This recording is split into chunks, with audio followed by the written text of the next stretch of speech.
શ્રીમદ દેવી ભાગવત સ્કંદ ચોથો અધ્યાય છઠ્ઠો ભગવાનના વિવિધ અવતારોનું વર્ણન. જન્મેજયે પૂછ્યું, મુનિવર, ભગવાન વિષ્ણુએ શુક્રાચાર્યનો શાપ સાર્થક કરવા માટે કેવી રીતે અવતાર ધારણ કર્યો? વ્યાસજી બોલ્યા, રાજન, જે મન્વંતર અને જે યુગમાં ભગવાન શ્રી હરિના જે અવતાર થયા છે તે હું જણાવું છું. સાંભળો. નૃપવર ચાક્ષુષ મન્વંતરમાં ભગવાન શ્રી હરિનો ધર્માવતાર થયો હતો. તે સમયે તેઓ ધર્મના નામથી બ્રાહ્મણના પુત્ર થઈને નર અને નારાયણ નામથી પૃથ્વી પર પ્રસિદ્ધ થયા. વૈવસ્વત મન્વંતરના બીજા ચતુર્યુગમાં અત્રિના પુત્ર બનીને ભગવાન પૃથ્વી પર પધાર્યા હતા.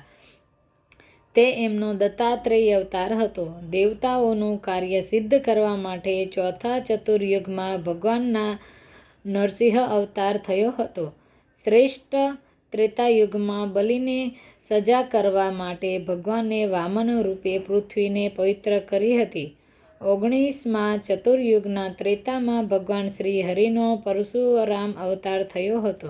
રાજેન્દ્ર, ત્રેતાયુગમાં ભગવાનનો રામાવતાર થયો હતો.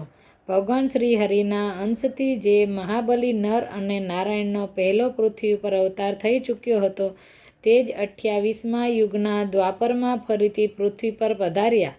નર અર્જુન થયા અને નારાયણ શ્રી કૃષ્ણ. ત્યારબાદ રાજા જન્મેજયે તમામ પ્રકારની શંકાઓનું નિવારણ કરવા માટે શ્રી કૃષ્ણ અવતારની કથા વિસ્તારપૂર્વક સંભળાવવા માટે શ્રી વ્યાસજીને પ્રાર્થના કરી. અધ્યાય સંપૂર્ણ.